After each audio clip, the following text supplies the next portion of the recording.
सभी को प्रणाम, नमस्कार एक बार से फिर से।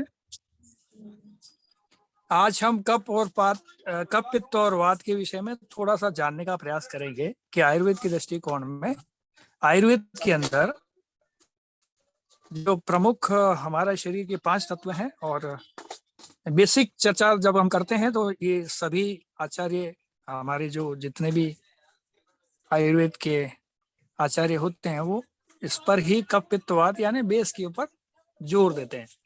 तो कफ क्या है, पित्त क्या है और वात क्या है, हम जब चर्चा करते हैं हमारे इतिहास के अंदर या हमारे विषय के अंदर तो हमारे इतिहासकारों से भी हमको जानने को मिला कि हम लोग आदरणीय गुरुजनों की पूर्ण रूप से आदर सम्मान के साथ में व्याख्या रखते हैं उनकी हृदय के अंदर। और साथ ही साथ हमारे यहाँ 5 तत्व ज्ञान की बात ज्यादा होती है।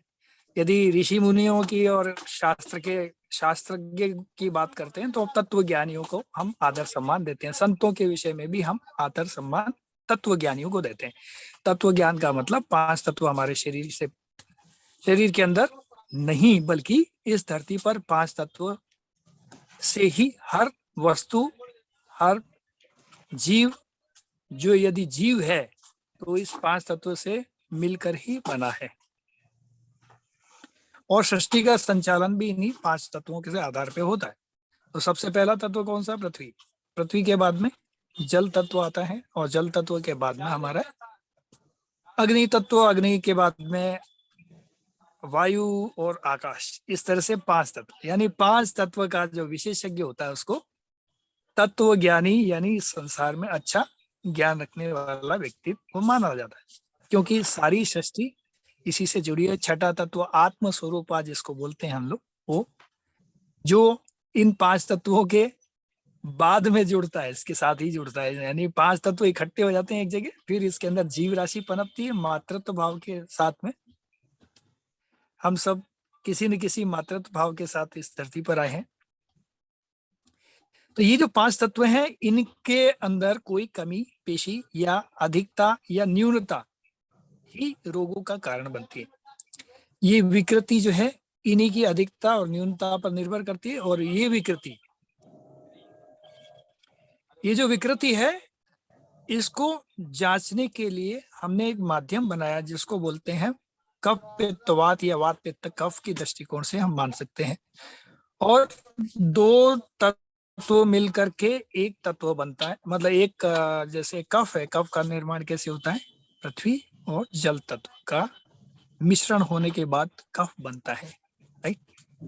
पित्त यानी अग्नि और जल तत्व का मिश्रण होता है तो क्या बनता है? पित्त बनता है हमारे शरीर में। और वात के दृष्टिकोण से देखें तो वात में वायु और आकाश तत्व का सम्मिश्रण होकर के इस तरह से हमारे 5 तत्व मिल करके कफ पित्त वात की संरचना करते हैं। यानी इन 3 दोषों की संरचना करते हैं, त्रिदोष बोलते हैं जिसे। तो हमारे शरीर में यही त्रिदोष पाए जाते हैं। दोष इसलिए कहा जाता है कि ये यदि घट जाए या बढ़ जाए, सम न रहे। कफ पित्त वात की समानता आपको स्वस्थ स्वरूप दे सकती है, यानी निर्दोष शरीर दे सकती है, निर्विकार शरीर दे सकती है। लेकिन इनमें कोई विकृति आएगी, यानी ये दोष जनित हो जाएंगे, दूषित हो जाएंगे, तो निश्चित स्वरूप से, निश्चित तरह से हमको कोई न कोई विकार प्राप्त होता है। अब जैसे कफ की चर्चा करते हैं, कफ क्या है? क्योंकि आज हमारे 2 नए साथी जुड़े हैं और पुराने वालों की भी थोड़ा सा रिवीजन हो जाएगा, उनको भी जानकारी लग जाएगी सारी चीजों की। तो हम आगे बढ़ते हैं। कफ क्या है? कफ को जानने से पहले हमें ये जानना जरूरी है, इस सृष्टि के अंदर जितनी भी सूखी चीजें अवेलेबल हैं, सूखी चीज क्या? मिट्टी, सूखा हुआ है ना। अब जैसे हम मिट्टी है, मिट्टी के अंदर पानी को मिला दें, अब मिट्टी को इकट्ठा कर रहे हैं। जैसे कोई कुम्हार होता है मटका बनाने के लिए या बर्तन बनाने के लिए, मिट्टी के अंदर पानी को मिलाता है और उसको, मिट्टी को ऐसे गूंदता है। जैसे हमारी माताएं बहनें किचन के अंदर गेहूं, मक्का, बाजरा, जो भी आटा खाना पकाने के लिए गूंथती हैं। क्या करती हैं वो? एक आटा लेती हैं, आटे के अंदर पानी का मिश्रण करती हैं, फिर उसको गूंथती हैं। तो जब ये गूंद करके इकट्ठा हो जाता आटा, तो ये क्या कर रहा है? ये शरीर में कफ पित्तवात के दृष्टिकोण से ये क्या बना? कफ बना। कफ का कार्य क्या है? शरीर को जोड़े रखना। तो आटा और उसमें जब पानी का मिश्रण होता है तो ये जोड़ बनता है। क्या करता है? ये जुड़ जाता है। ये क्या करता है? जोड़ बना रहा है। अब इसी आटे के अंदर किसी अनाड़ी आदमी को गूंदने के लिए बिठा दो, जिसने कभी आटा गूंदा ना हो, वो क्या करेगा? पूरा पानी डाल करके उसको सब रबड़ी नुमा कीचड़ कर देगा। तो उससे तो आटा गूंदने वाला है नहीं। जैसे हम भी पहली बार गूंदने बैठे थे एक बार घर के अंदर, कि आज के कुक हम ही है, तो पता पड़ा कि कीचड़ ही कीचड़ हो गई, पानी पूरा डाल करके बैठ गए। तो ये जब पानी वहां ज्यादा हो गया है, ये कीचड़ का जो स्वरूप बना है, ये बंधता नहीं है, ये बंध नहीं सकता। ये तो जाकी, जबकि शरीर के अंदर जो चीज गल जाती है, शरीर का अंग जब बंधा हुआ है, ठोस है, तो वो मजबूती लिए हुए है। लेकिन जब वो थुलथुला, पिलपिला, इस पानी के समान कीचड़ नुमा आ जाता है, तो क्या होता है? जब उसमें पानी ज्यादा हो जाएगा तो ज्यादा देर तक ठहरेगा नहीं, गंदा हो जाता, खराब हो जाता है। अच्छा, सूखा आटा जो होता है, सूखा आटे को क्या करते हैं हम? सूखा आटे को हम 10 दिन रख सकते हैं, 15 दिन रख सकते हैं। लेकिन आटे को गूंद दीजिए, फिर आप कितने दिन रख सकते हैं? आप कहोगे बिल्कुल नहीं रख सकते, अब तो तुरंत बना के कुछ न कुछ खाना पड़ेगा, नहीं तो ये तो खराब हो जाने वाला है। इसके अंदर कोई ना कोई जीव राशि पनपने वाली है, यानी विकार पनपने वाला है।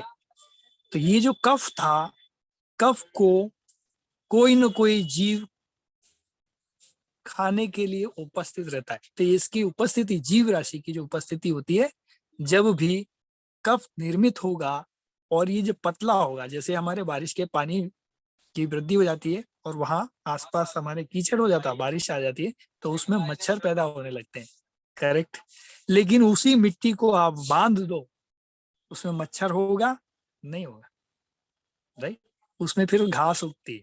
पार्क के अंदर जाइए, कीचड़ होगा, पानी भरा होगा, उसमें मच्छर पैदा होगा। लेकिन वही जो है, उसमें मिट्टी होगी, तो थोड़े दिन बाद उससे कोई ना कोई अंकुरण बीज पनपेगा, यानी स्वस्थ जीव पनपेगा। तो क्या करता है? वो जीव को बढ़ाने का काम करेगा, सृष्टि के अंदर वृद्धि का कारक तत्व बन के उभरेगा। सृष्टि की संरचना जो होती है, हमारे सभी गुरुजन पढ़ाते वक्त बताया करते कि भाई सृष्टि की संरचना जो सबसे पहले कहाँ हुई? जल में हुई, है ना।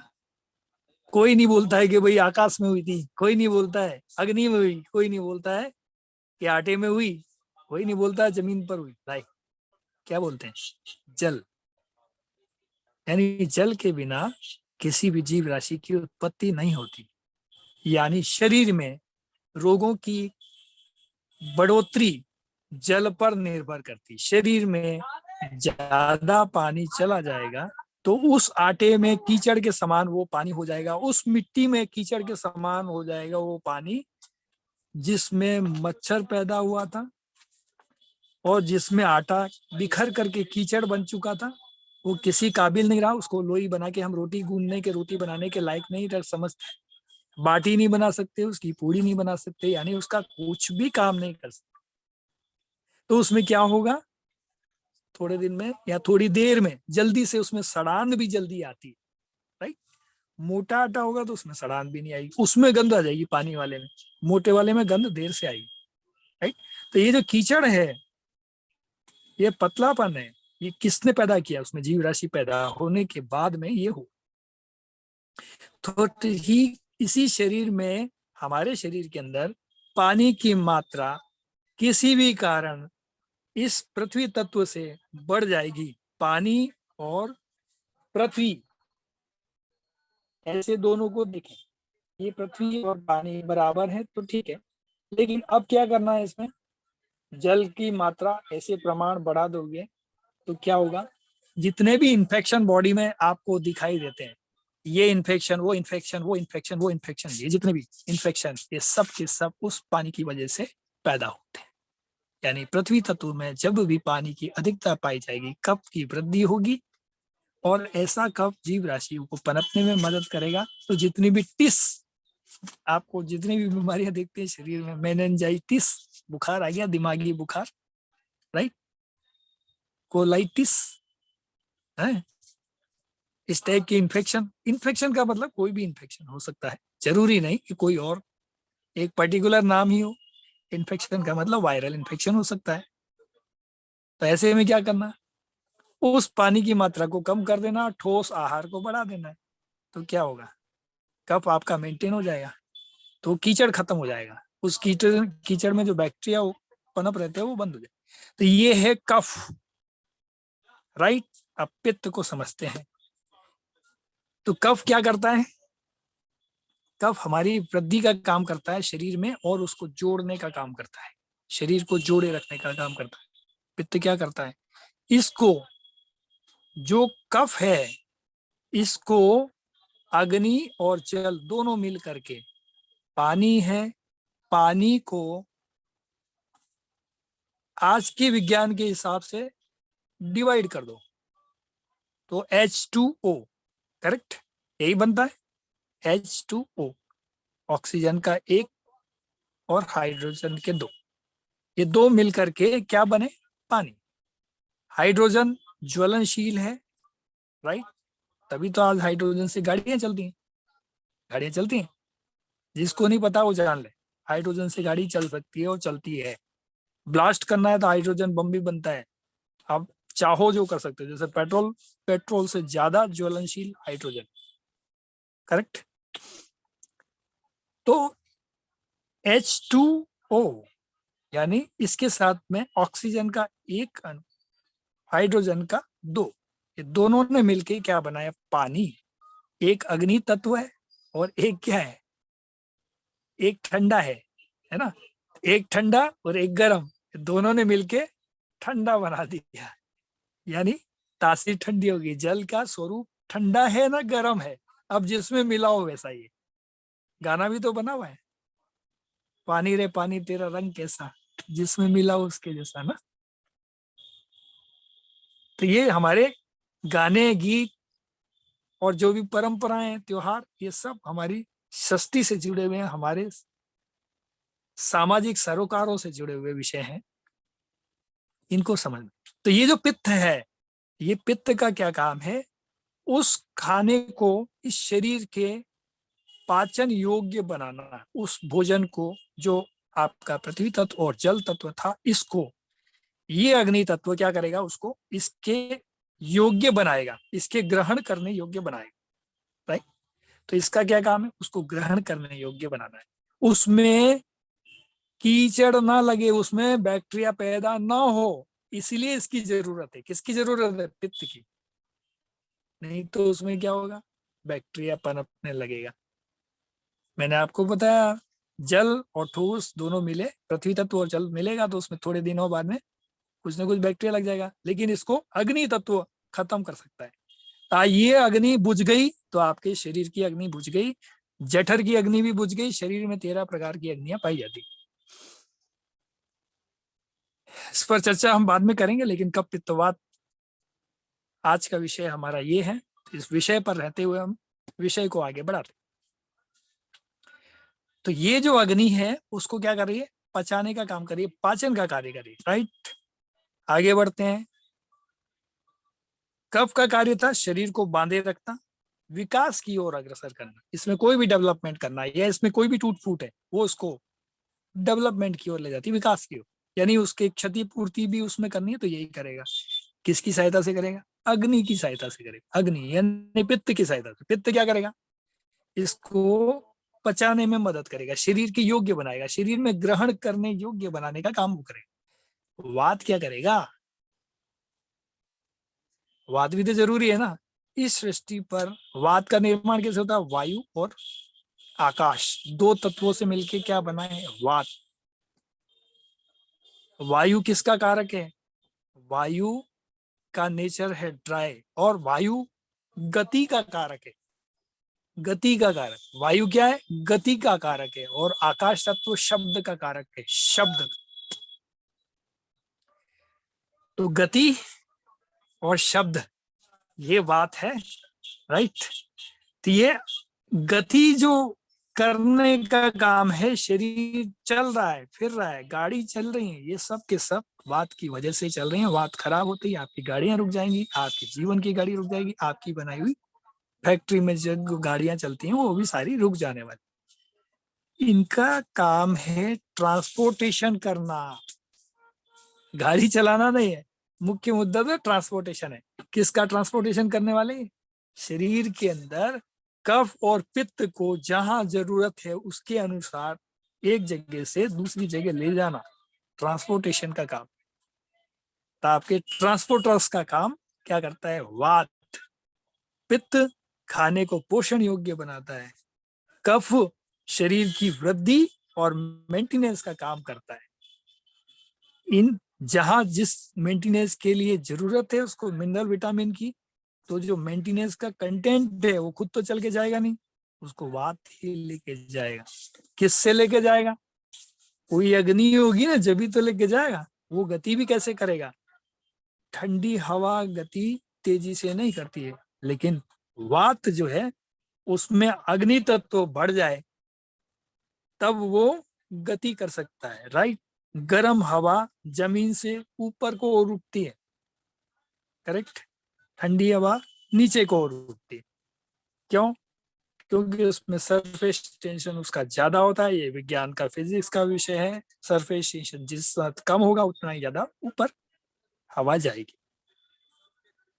लेकिन 165 सेंटीमीटर या इंच, सॉरी 165 मीटर के बाद में इसका 1 डिग्री टेम्परेचर घटता जाएगा। जैसे जैसे ऊपर अंतरिक्ष की तरफ बढ़ते जाएंगे इसका टेम्परेचर घटता जाएगा। ये अलग विषय है, हम वापस अपने विषय पर आते हैं। हमें तो वात पित्त कफ का विषय छोड़ना ही नहीं। तो अभी हमने देखा वात क्या होता है, पित्त क्या होता है, कफ क्या होता है, 5 तत्व क्या है। 5 तत्व का ज्ञानी कौन? तो जो इनको समझ गया, इस शरीर को समझ गया, जो इस शरीर को समझ गया, इसके अंदर जो है उसको समझ गया, तो उसको अपने जैसा ही दूसरा दिखता है। हर में हर को देखा साधो, हर में हर को देखा। हर में हर को देखा, यही हर है। और 5 तत्व यही हरि है, वो सब में व्याप्त है। तो यही तत्व ज्ञान है। और इसके अंदर इसमें जो एक तो विकृति कहाँ आती है, अब विकृति देखते हैं। तो कफ यदि बढ़ गया शरीर में, तो शरीर में देखते हैं ना, कोई बोलता है लीवर का साइज बढ़ गया है, फैटी लीवर हो गया है ना, और क्या हो गया, थायराइड हो गया है, और क्या हो गया, डायबिटीज हो गया, और क्या हो गया, और कौन से रोग दिखते हैं, ये नाक की हड्डी बढ़ गई, साइनस हो गया है। कोई बोलता है मांस बढ़ गया, कोई क्या बढ़ गया। जो चीज बढ़ गया है कफ ने बढ़ाया, वात ने तो नहीं बढ़ाया, कफ ने उसको बढ़ाया। घट गया तो कफ ने कम किया, घट गया तो किसने, यानी वात बढ़ाया। वात का क्या गुण है? ड्राइनेस लाना बॉडी में। कफ का गुण क्या है? गीला करना, लचीलापन, गीलापन शरीर में। तो जो गीलापन है, जब वात बढ़ जाएगा तो ये जो गीलापन है वो सुकड़ के छोटा हो जाएगा, उसका स्थान। वात बढ़ेगा ना, जैसे घर में पोछा लगाते हैं, यहाँ से और यहाँ तक पोछा लगाया, पंखा चला दिया, पंखे ने क्या किया, जहां जहां तक हवा गई, यहाँ तक हवा गई तो यहाँ तक सुखा दिया, और आगे जाएगी हवा तो आगे सुखा देगा। जल्दी से जल्दी सुखाना है तो ये करो, पानी डाल दो, एक कमरे में खाली पानी डाल दो और एक कमरे में पंखा चला करके पंखे चलता हुआ हो और पानी डाल दो, पहले कौन सूखेगा? बोले आप कहेंगे बिल्कुल सही बात है, पंखा जिसके ऊपर चल रहा है वही सूखेगा। भाई वो और क्यों नहीं सूख रहा है? क्योंकि पानी का गुण गीला रखना है और उसका कार्य क्या है? हवा का ड्राई करना, सुखाना, करेक्ट। तो ये क्या करता है? सुखाने का काम करता है। यही चीज शुष्कता का गुण है या रुक्षता का गुण है, उसमें जो ड्राइनेस का गुण पैदा करता है, ये वात करता है। यदि वात बढ़ जाएगा शरीर में तो कफ का स्थान सीमित हो जाएगा, तो अंग भी हमारे श्रिंक करेंगे। आप कहोगे, कुछ लोग बोलते हैं इसकी किडनी श्रिंक हो गई। क्या हो गया? वात बढ़ गया तो किडनी श्रिंक हो गई। वेरी सिंपल, ऐसे पकड़ो बीमारी, यूं चुटकी में पकड़ में आती। तो इलाज क्या करो? कफ की वृद्धि कर दो, वो अपना स्थान बढ़ाएगा, किडनी भी अपना स्थान फैला देगी। कैसे करना है? यही मैनेजमेंट आयुर्वेद है और कुछ नहीं है। बहुत बड़ा रॉकेट साइंस नहीं है, बड़ा आसान चीज। आयुर्वेद केवल इतना सा ही है, अब उसका मैनेजमेंट करना है बस, और कुछ नहीं। मैनेजमेंट कैसे करना? बेसिक सिद्धांत इसी पर आधारित आयुर्वेद चलता है, और इसी से क्रमबद्ध तरीके से हम लोग इसके मैनेजमेंट के तरीकों को समझते हुए आयुर्वेद की चिकित्सा को अपनाते हुए स्वस्थ रह सकते हैं बिना किसी दवा के। दवा की आवश्यकता ही नहीं। दवा खा के तो लोग एडिक्ट हो सकते हैं, लेकिन स्वस्थ रहना है तो बिना एडिक्शन के ही लाइफ गुजरती। राइट? तो ये है कफ, पित्त और वात। तो आज मैं थोड़ा बाहर था, तो आज मैंने शॉर्ट में लेने का प्रयास किया कफ, पित्त, वात। आप चाहेंगे तो 4 घंटा अकेला बोल सकता हूँ, लेकिन अब यहाँ ट्रैफिक में गाड़ी फंसी हुई है और बड़ा लंबा ट्रैफिक है। क्या पता हाईवे के ऊपर क्या हुआ है, पर जाम है। 150 किलोमीटर में अपने घर परिवार से दूर यहाँ हूँ। इसी वजह से आपसे सभी से क्षमा प्रार्थी हूँ कि मैं समय पर आपकी क्लास नहीं ले पाया, घर ही नहीं पहुंच पाया। अब यहाँ हमारे अनिल जी हमारे परम मित्र हैं, इन्होंने वाईफाई ऑन कर दिया। लो गुरुजी, आपके लिए तैयार है। तो यहाँ हो गया, ये डीलर हैं यहाँ के कोटपुतली के दवाओं के, तो इनके पास आके बैठ गए। कभी इनके पास बैठा करते थे, जब समय होता था कैंप भी लगाते थे, मेडिकल कैंप। ये पुराने साथी हैं, 20-25 साल पुराने। तो इस तरह से जो क्रम चलता है जीवन का, वात, पित्त, कफ में हमें देखना पड़ता है। जो जितनी भी ब्लड के संक्रमण की जितनी भी बीमारियां आती हैं, वो सब पित्त से आती हैं। पित्त बढ़ जाएगा शरीर में तो जलन होने लगेगा, हाथ पैरों में जलन हो गया, रात को तलवों में जलन हो रहा है, सोया नहीं जा रहा। राइट? और क्या देख सकते हैं अपन? आंखों में जलन हो रही है। जलन कहीं भी हो, समझ जाओ पित्त बढ़ गया शरीर में। एसिडिटी कहीं भी हो, पित्त बढ़ गया।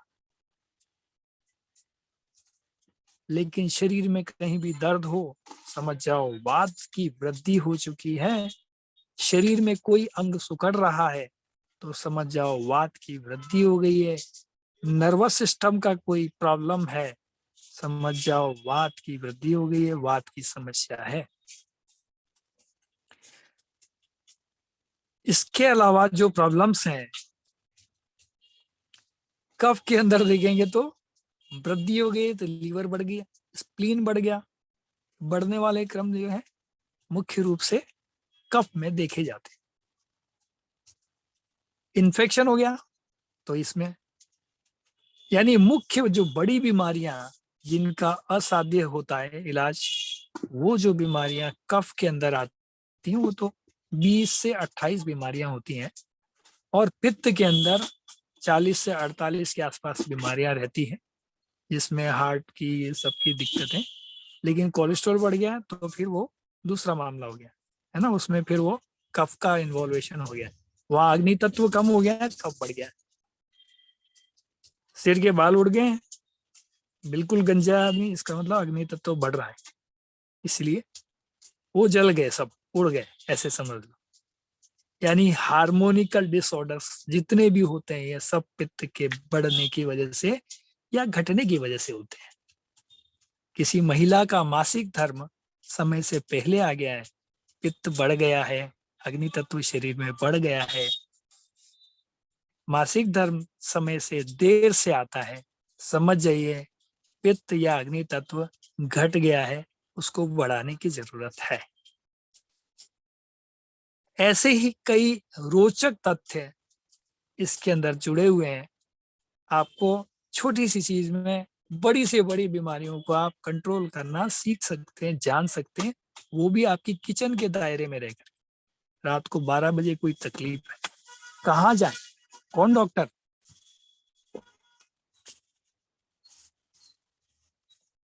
तो आप स्वयं के डॉक्टर बने, विशिष्ट रूप से ये चिकित्सा आपको लाभकारी होगी, इसमें कोई दिक्कत ही नहीं। अब कोई चीज घट गई है, कोई चीज बढ़ गई है, बस बात तो इतनी सी है, उसको मैनेज करना है।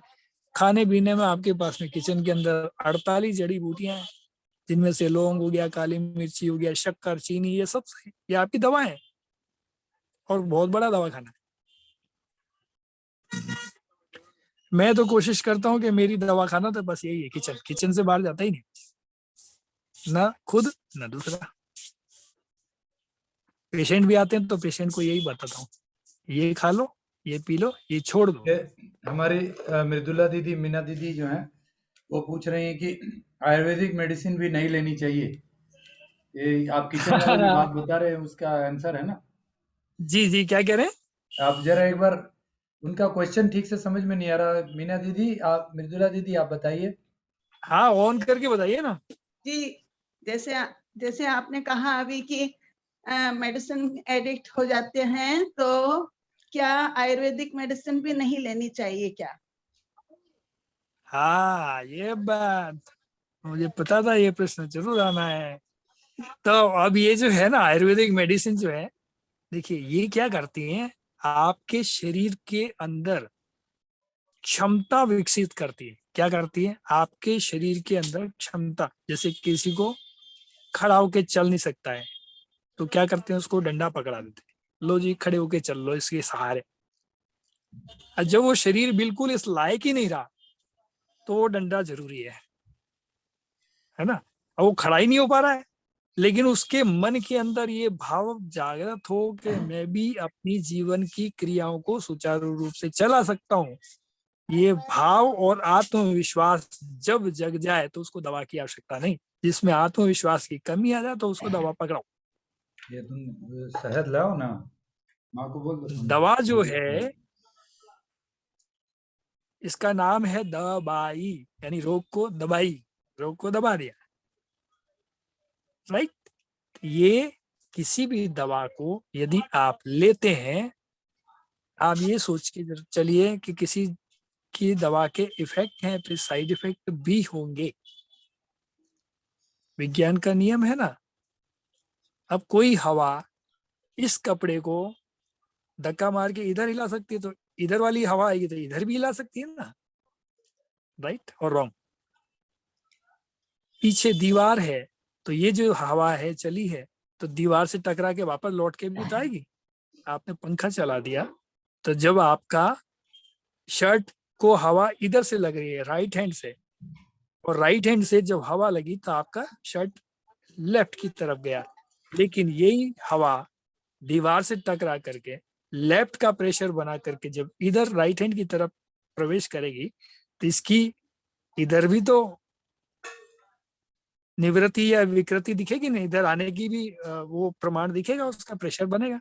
तो एयर से कोई चीज इधर है तो इधर भी आ सकती है, यानी कोई चीज अच्छाई करे तो बुराई भी तो करेगी। यानी कोई पॉजिटिव रोक देती है तो वो नेगेटिवता भी आपको देगी, नकारात्मक स्थितियां जरूर देगी, ये बात मान के चलिए, इसको हम नकार नहीं सकते। तो कोशिश करें कि शरीर को खुद बिना डंडे के सहारे आत्मबल का प्रयोग करते हुए खड़ा रखें। नहीं कुछ हो रहा है तो मजबूरी, तो दवाएं साइड इफेक्ट तो करेंगी, ये बात पक्की, क्योंकि हमें पता नहीं है कब पित्त और वात को। देखिए, कोई कुछ लोग कहते हैं कि आयुर्वेद में इस चीज की दवा है क्या, कोई कहता है जी टीबी की दवा है क्या, कोई बोलता है कैंसर की दवा है क्या। देखिए, कैंसर, टीबी और ये एक परिणाम है किसके, कब पित्त और वात के असम होने के ये समान थे जब तक परिणाम नहीं थे। 5 तत्व है हमारे शरीर में, ये 5 में से कोई घट गया कोई बढ़ गया। इसकी घटने बढ़ने की इस सृष्टि में जो असमानता व्याप्त हो रही है उसी के परिणाम है। ये जो बीमारी या विकृतियां हैं ये सब परिणाम है।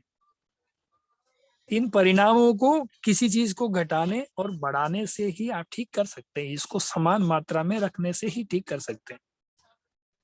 तो आपको कुछ पता है क्या, ये दवाई जो है इतने दिन तक लेंगे तब ये समान रखेगी? क्या पता वो रोग जो है ये तत्व है आपका उस दवा ने बढ़ा दिया। यानी आपकी क्षमताओं को विकास करती है दवा। आयुर्वेद की कोई भी है आपकी क्षमता का विकास करती है, और वो विकास जो क्षमताओं के द्वारा हुआ है इसलिए दोबारा बीमारी नहीं आती। आपका शरीर खुद सक्षम हो जाता है और उस बीमारी को खुद से लड़के भगा देता है। ये है आयुर्वेद की दवाओं का कार्य। यदि आप इसको खान पान से, खाने पीने से ही ठीक कर सकते हैं तो इससे बढ़िया कुछ नहीं हो सकता। दवा तो होती थी इतनी सी, खाना होता है इतना। बताओ कौन ताकतवर, दवा या खाना? इतना बड़ा चीज ताकतवर होगी या इतनी वाली?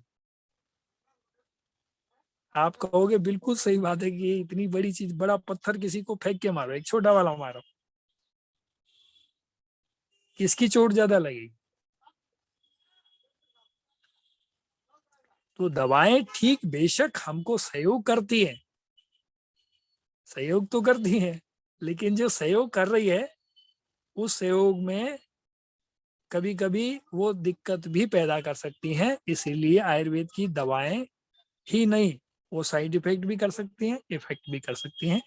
जरूरत है तो आप काम में लो, कोशिश करो कि वो खाने पीने से, आपकी लाइफ स्टाइल से ही ठीक हो जाए। आहार और विहार। आहार क्या है?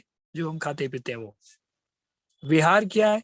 जब सुबह उठते हैं, ब्रह्म मुहूर्त में उठ रहे हैं नहीं उठ रहे हैं, टॉयलेट जा रहे हैं नहीं जा रहे हैं, ब्रश कर रहे हैं नहीं कर रहे हैं, फ्रेश हो रहे हैं नहीं हो रहे हैं, कॉन्स्टिपेशन हो रहा है नहीं हो रहा है, ये जो दिन की जो परिक्रिया, जितनी भी प्रतिक्रियाएं होती हैं, उठ करके कहीं नहाने जा रहे हैं कि नहीं जा रहे हैं, घूमने जा रहे हैं कि नहीं जा रहे हैं, है ना, ये विहार कहलाता है। ये सारा क्रम, खाने के अलावा जितना भी क्रम हमारे शरीर से हम करते हैं, ये सारा श्रम आपका विहार है। और आहार का तो आपको पता ही है। तो आहार विहार ठीक से होने लग जाएगा तो रोगों की स्थिति अपने आप स्वतः सुधर जाएगी, जरूरत ही नहीं पड़ेगी। ना तो दवा की जरूरत पड़ेगी, ना रोग ही नहीं होगा तो दवा की जरूरत कहाँ है। बस इसी को ठीक करने का नाम आयुर्वेद है। इसको सम रखने का क्रम ही आयुर्वेद। और कोई सवाल आपका है तो अपन लेते हैं, नहीं तो अब हम शायद ट्रैफिक खुलने लगा है, निकलने का प्रयास करते हैं। दादा जो बाल झड़ते हैं, झड़ने लग जाते हैं, जैसे मुझे कोरोना हो गया था, मेरे बाल काफी झड़ गए, तो क्या करूं मैं? बाल झड़ गए हैं तो इसका मतलब ये है कि आपके बॉडी में ड्राइनेस की बात हो रही है, ड्राइनेस हो रही है। हाँ जी। यानी बात देखिए, अच्छा एक बात बताता हूँ मैं आपको, आपके हाँ। गमले में कुछ चीज लगा दो, हाँ जी। राइट, और वो सूखता क्यों है? पानी नहीं होता ना उसमें। पानी नहीं होता तो फिर बाल क्यों सूखेंगे, बाल क्यों पकेंगे और बाल क्यों झड़ेंगे? तो फिर क्या करूं मैं? पानी नहीं डालना इधर, मतलब इसको अपने तरीके से न्यूट्रिशन वैल्यू करनी है। न्यूट्रिशन वैल्यू यानी बॉडी के अंदर ड्राइनेस को कम करना है। तो क्या करोगे, कुछ ना कुछ मसाज वसाज करोगे, उसको वो तो न्यूट्रिशन वैल्यू दोगे। आंवला है, सिकाकाई है, इनको लगा करके कुछ बालों में, है ना, ये सब कर सकते हैं ना। बहुत सारी चीजें, न्यूट्रिशन वैल्यू हमको बनानी पड़ेगी, आपसे खुद से बनानी पड़ेगी। ये मुझे सही से आपने बता देना क्या क्या करूं। अब हाँ, इसका भी तो कोई उसके टाइम? कई कारण है। देखिए, वात से बढ़ेगा तो ये होगी दिक्कत, पित्त से भी बढ़ सकता है। पित्त बढ़ने की वजह से किसी को एसिडिटी की समस्या रहती है तो समझ जाओ कि पित्त से बढ़ा हुआ है। तो पित्त से बढ़ा हुआ है और उसको भूख बहुत लगती है, ऐसे आदमी को जिसको भूख ज्यादा लगती है और फिर बाल झड़ रहे हैं, तो समझो पित्त की गड़बड़, यानी शरीर में एसिड की मात्रा ज्यादा बढ़ गई, तो उसको कम करना है। तो अपने आप बाल ठीक हो जाएंगे। भाई किसी में अग्नि तत्व ज्यादा बढ़ गया है, अग्नि ज्यादा डाल रहे हैं उसके अंदर, अग्नि में भी जल जाते हैं, है ना। किसी पेड़ पौधों के ऊपर अभी गर्मी के दिनों में पाला ज्यादा पड़ता है तो पालक वालक और ये सब खराब हो जाते हैं। गर्मी ज्यादा पड़ती है तो पालक धनिया और ये सब खराब हो जाते हैं। ये बालों की कहानी भी हुई। तो इसके लिए हालांकि मैंने आपको बताया तो था, आप भूल गए, थोड़ा याद करिए, नहीं तो मैं 1-2 दिन में तो बता दूं। और पर्सनल दिक्कत है तो आप पर्सनली कॉल करके आप समझ लें, क्योंकि आपसे बहुत सारे प्रश्न भी करने रहेंगे, क्योंकि आप पूरी अपनी हिस्ट्री बताएंगे, फिर उसके आधार पे चयन होगा। वो दवा देनी है तो ये वाली दवा देनी है, वो वाली दवा आपको बताई जाएगी, राइट।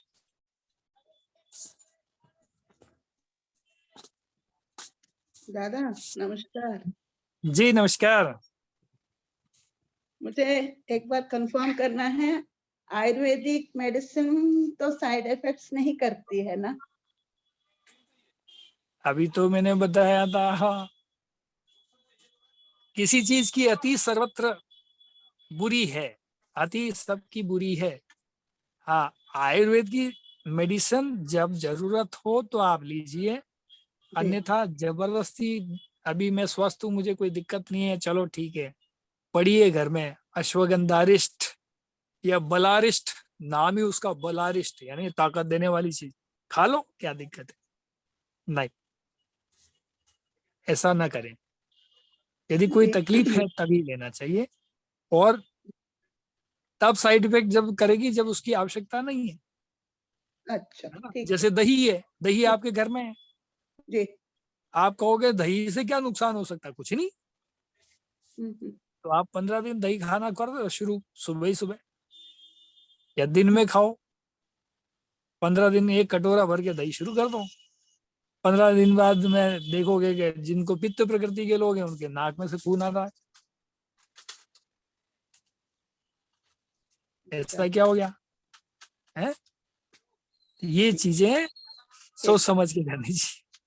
दही भी दवा है, ठीक आयुर्वेद में हर चीज दवा ओके ठीक है है। तो जहां जिसकी जरूरत है वो आपको समझ।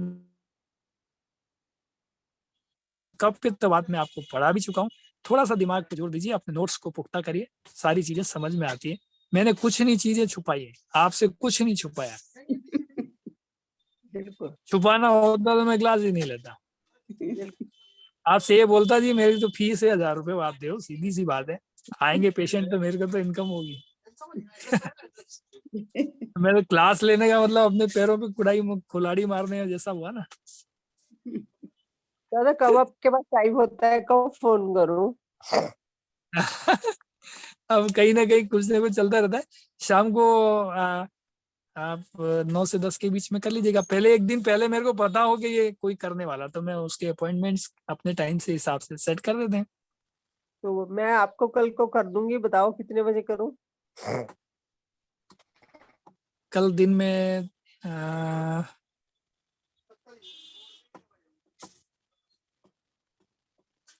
1 से 1.5 के बीच में कर लीजिए। ओके जी, थैंक यू। सभी को प्रणाम, नमस्कार। क्लास का समापन करें। नमस्कार। कोई ओके प्रश्न वश्न तो नहीं है। नो। एक ओके, मिनट दादा, थैंक यू दादा और किसी जी। का प्रश्न हो पूछ लीजिए। इन हाँ, लोग और क्या। जो नए लोग जो हैं दोनों, है ना, उनका कोई प्रश्न हो। विनोद दादा, अनीता दीदी। सर ये जो कोल्ड होता है ये कफ बढ़ता है? क्या चीज।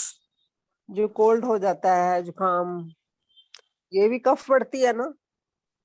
हाँ बिल्कुल, कब बढ़ती है, क्यों नहीं बढ़ती है।